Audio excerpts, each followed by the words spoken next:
Hello everyone, Sunday's Delicious Kitchen সকলোকে স্বাগতম জনালো। আজি আমি জলফাই আচাৰ এটা ৰেচিপি লৈ আহিছো। যদি ভিডিঅ'টো ভাল লাগে লাইক কৰিব আৰু শ্বেয়াৰ কৰিব আৰু সাবস্ক্ৰাইব কৰিব নাপাহৰিব। তেনেহ'লে বলে ভিডিঅ'টো আৰম্ভ কৰোঁ। জলফাই আচাৰৰ কাৰণে মই 1 কেজি জলফাই ধুই লৈছো। এতিয়া মই এইখিনি কেৰাহী এটাত অকমান সিজাই ল'ম।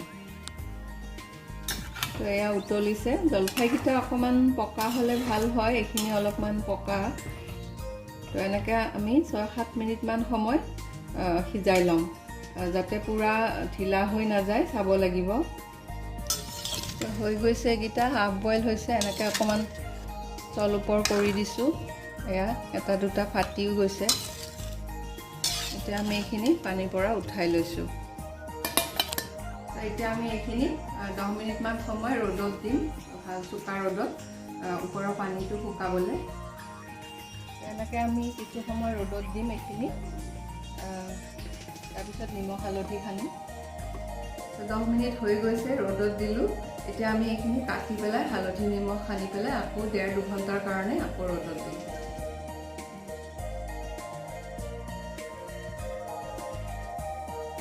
হৈ গৈছে, কাটি লৈছোঁ। এতিয়া আমি ইয়াতে নিমখ আৰু হালধি অকণমান দি মিক্স কৰি ল'ম।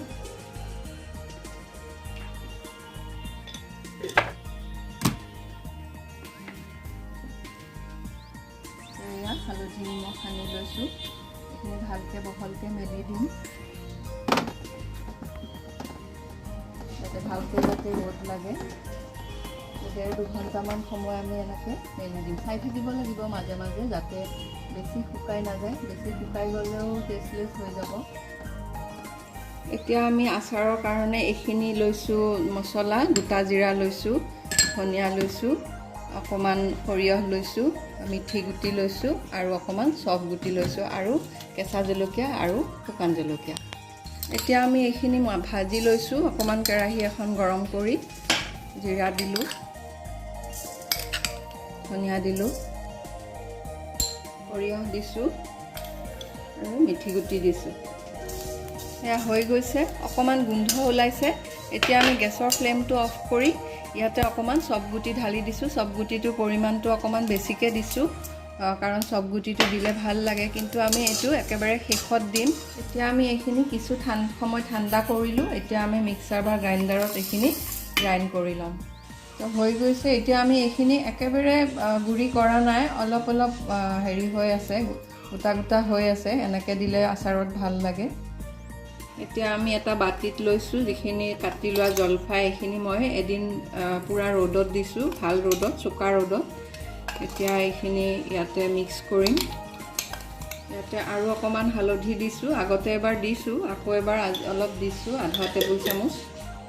নিমখো দিছোঁ অলপমান, আগতেও দিছোঁ, সেইকাৰণে অলপ দিছোঁ। এতিয়া এইখিনি ভালদৰে সানি ল'ম। ইয়াতে কেইটামান শুকান জলকীয়া দিছোঁ, কেঁচা জলকীয়াও দিছোঁ ভাঙি পেলাই।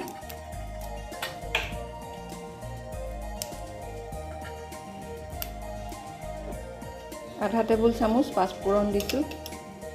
এতিয়া কেৰাহীত 2 চামুচ, ডাঙৰ চামুচেৰে 2 চামুচ তেল গৰম কৰিছোঁ। এতিয়া এইখিনি আচাৰত লাহে লাহে মিহলাই দিম।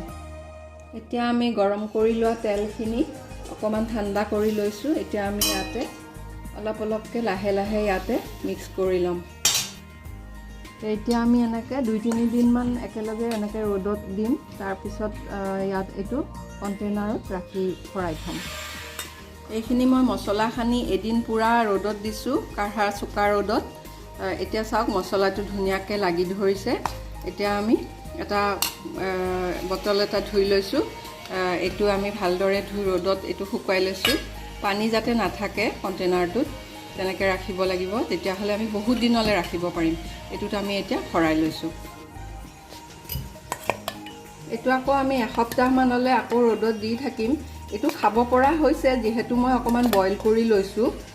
কেঁচা থাকিলে এসপ্তাহমান ৰ'দত দিলে খাব পৰা হয়, কিন্তু যিহেতু মই বইল কৰি লৈছোঁ, সেইকাৰণে এতিয়াৰ পৰাই খাব পৰা হৈছে। আধাখিনি ভৰাই লৈছোঁ। এতিয়া আমি ইয়াৰে ওপৰত অলপমান তেল দিছোঁ। এইটো গৰম কৰি ঠাণ্ডা কৰি লৈছোঁ তেল।